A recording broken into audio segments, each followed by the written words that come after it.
There we go. Hi, Dana. Thank you so much for helping my project. You're truly a lifesaver today. So thank you, thank you, thank you. Oh, no, I love your project. I love what you're doing. I just to start out, can you say a little bit about yourself? Absolutely. My name's Dana, and I live in the Midwest. Uh, have two boys, 26, 21. Little up and comers in the coding world. We'll see how they do with ChatGPT, but they're learning C, C++, Spark, Python, all the good things. So way smarter than I am or ever will be. But yeah, it's you know, living a good life. I feel very fortunate as a human being living in America. I mean, it's the best country on earth. Uh, yeah, I love it. Well, that's awesome. Well, did you know that America, through NASA, is sending astronauts back to the moon? I know that's kind of funny asking you because, like, how could you not know that? But I ask everybody. Right, right. Well, I get it. You know, who knows? Who knows what's next? You know. But Well, yeah, it's wonderful. I think it's oh, wonderful what you're asking people. I think it's a wonderful social experiment and a great hobby for yourself. And yeah, this is yeah, just positive. the easiest people I find to ask are fishermen, smokers, and people waiting for the bus. So those are like my. Well, I smoked for quite some time, so um. Well, what do you think about us going back to the moon? Good, bad? What do you think? I think it's wonderful.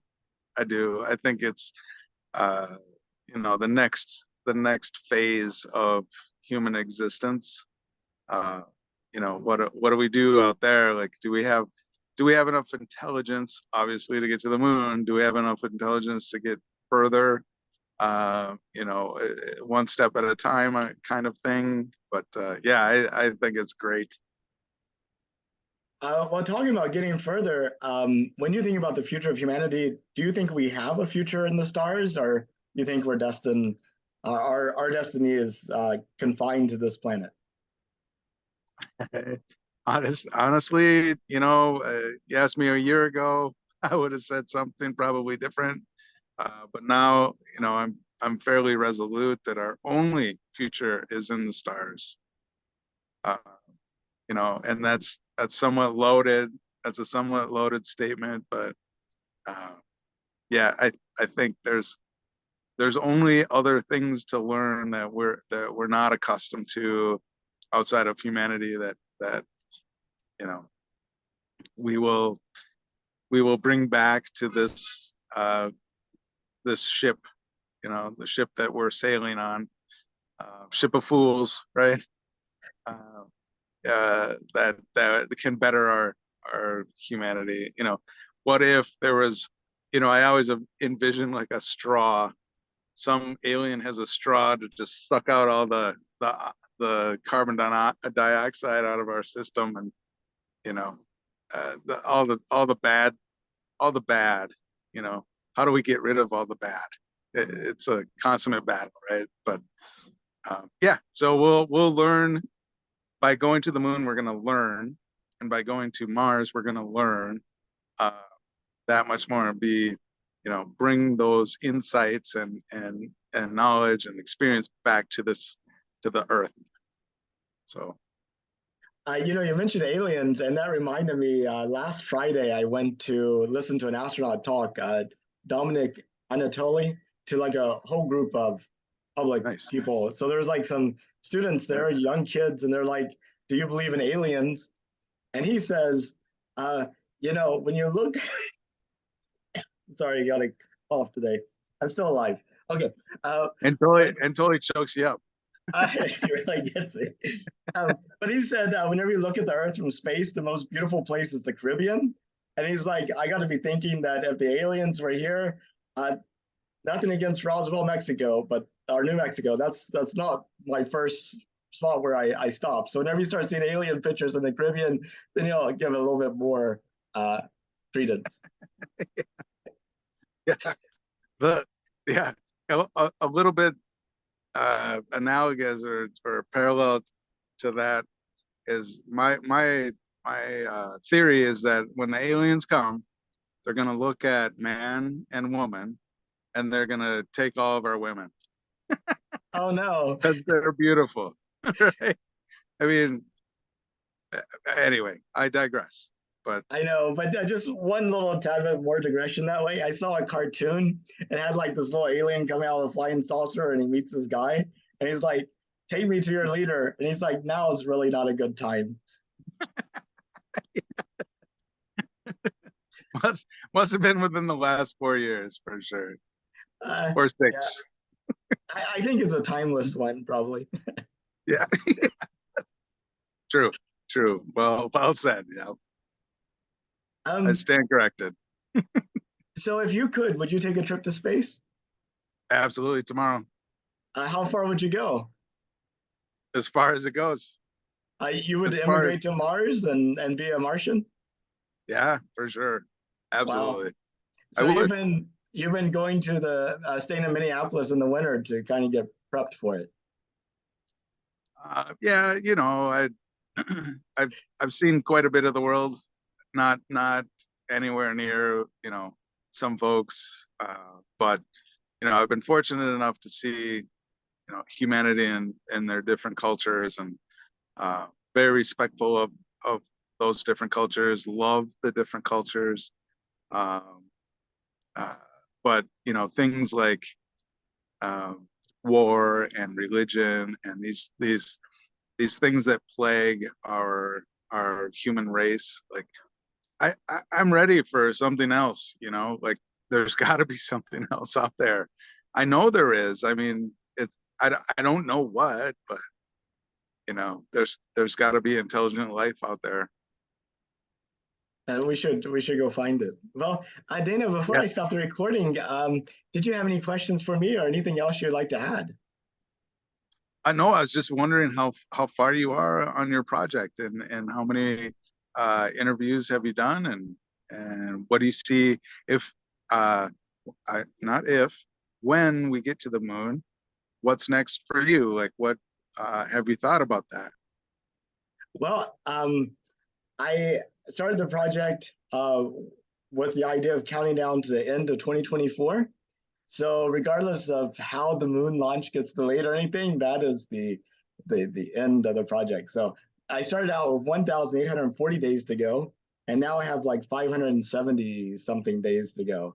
So that's like close to 1,300 interviews so far, and 500 and so many more to go. So uh, I need to tap into your friends to fill in those 570 more spots.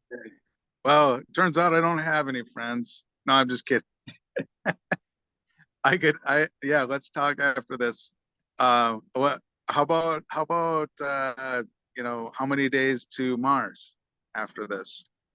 To Mars, SpaceX, I think, is going to get there before the end of this decade.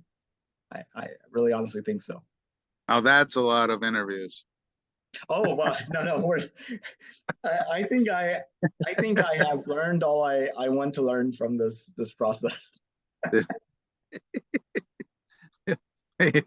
Uh, well, maybe you can get a bot or something that would do somewhat of the similar thing, like a chat Yeah, GPT thing. I don't know. yeah, maybe. I was thinking, you know how um, the old phonographs had like the grooves in it. Yeah. And I was thinking, maybe about taking these interviews and creating like phonograph records out of them and shipping them off to the moon. And then, maybe they would survive 1,000, 2,000 years or something. But you could have a phonograph, a writer on the moon that created records out of moon dirt. And then people could just transmit their recordings there. And it'd be like, these are things for later on. That could be kind of cool. That's really cool. I Yeah. have so many ideas for that. You got it. I'm a big, you know, back in the '80s, vinyl guy. So you got to get a picture disc with your face on it, and then a picture on the other side of Eddie from Iron Maiden. You know, he looks like an alien. Uh, all sorts of cool things. Yeah, that would be fantastic. Yeah, and I see the thing is, if you made it so it could use the lunar soil to make the records, you wouldn't have to ship anything new up there. And it'd just be Yeah. you get the energy free from the sun, and it just needs to work, and people would be like, okay, sure. And then you just have like this huge stack of uh, of records beside it. Then it falls over, crushing the machine, and that's the end of the project. Nice. You go Nice. to, you look I, up at the moon and you just see like this collection of records. You know, and the people are like, ah, it's going crazy. that'd be awesome. Yeah. The one other thing I'd say is you gotta grow pot on the moon. That would be really cool. Um, you know, it smells bad though. They need to do something about the smell. The moon? No, the pot. Oh, what? Have you I mean, I smelled like it? walking around New York City, and I had the smell, and people were like, "Oh, that's pot." I'm like, "Oh, Uh, that's like awful." But maybe yeah. somebody's just joshing with me. Nope. No, that's real. Yeah. That's real. They they smoking on the streets. Same with in San Francisco.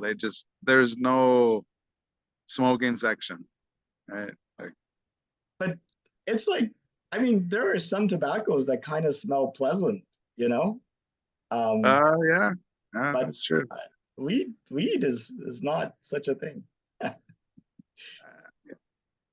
We could, we could, but Minnesota just legalized it here, so that's why the topic.